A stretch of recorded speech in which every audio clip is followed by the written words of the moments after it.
Welcome to this explainer. Today, we're diving into one of the most unbelievable engineering breakthroughs of our lifetime, how artificial intelligence manages to sculpt breathtaking reality out of absolute, total chaos. I want you to picture something. Imagine a completely random field of static, like an old TV tuned to a dead channel. Thousands of colorful pixels just flashing in absolute unpredictable chaos.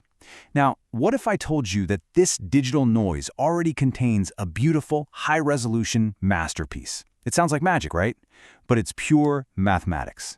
The crazy truth is, every single time you type a prompt into an AI generator, whether we're talking Stable Diffusion, Midjourney, or DALL-E, the system doesn't start with a blank white canvas. Not at all. It starts with pure, random noise. To understand how that static transforms into a photorealistic scene, well, we have to rethink everything we know about how computers create. Section 1. Teaching AI to remove chaos. Okay, let's travel deep inside the actual training process of the AI, back to the exact moment it learns what the visual world even looks like. During training, the engineers do something completely counterintuitive. They take a perfectly clear, real image. Then, step by step, they gradually add random Gaussian noise to it. They just keep adding it, again and again and again over hundreds of iterative steps until that original image is completely destroyed. Literally nothing is left but unrecognizable static. Now here is the absolute game changer. The AI never actually learns to paint. Instead, it learns to remove noise.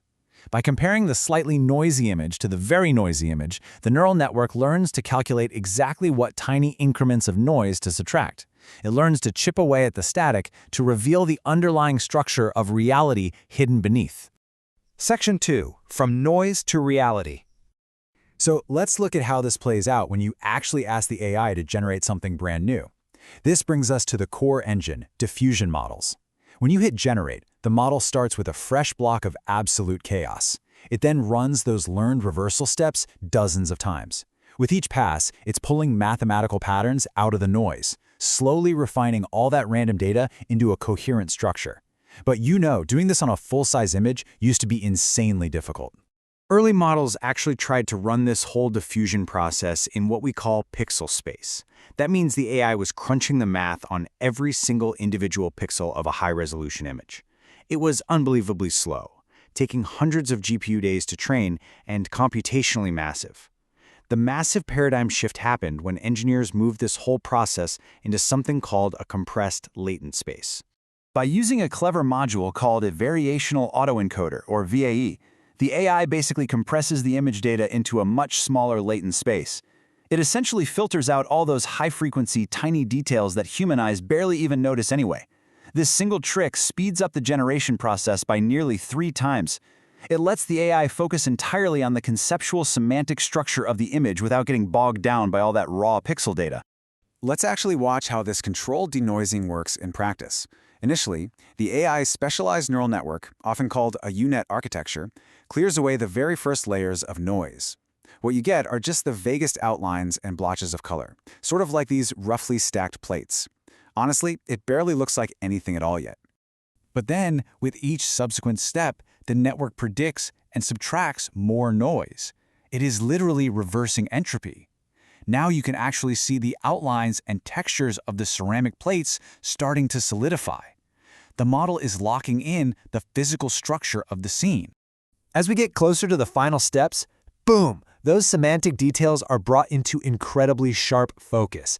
The lighting, the shadows, the really subtle reflections on the glaze, all of these high-fidelity details emerge as the absolute last bits of mathematical static are wiped away from that latent representation. Finally, that compressed latent array is run back through a decoder and expanded all the way back out into full pixel space. And the result? A stunningly detailed scene sculpted entirely from pure static. I mean, these plates look incredibly real, but they literally never existed before this exact moment.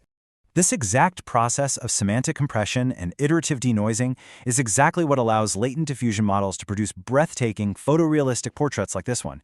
Every pore, every single strand of hair, the tiny reflection in the eye, it was all pulled out of chaos, one microscopic noise prediction at a time.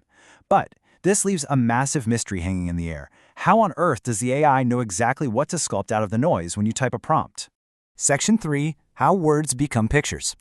It all happens through this fascinating text-to-image pipeline. When you type in a prompt, it first goes through a text encoder.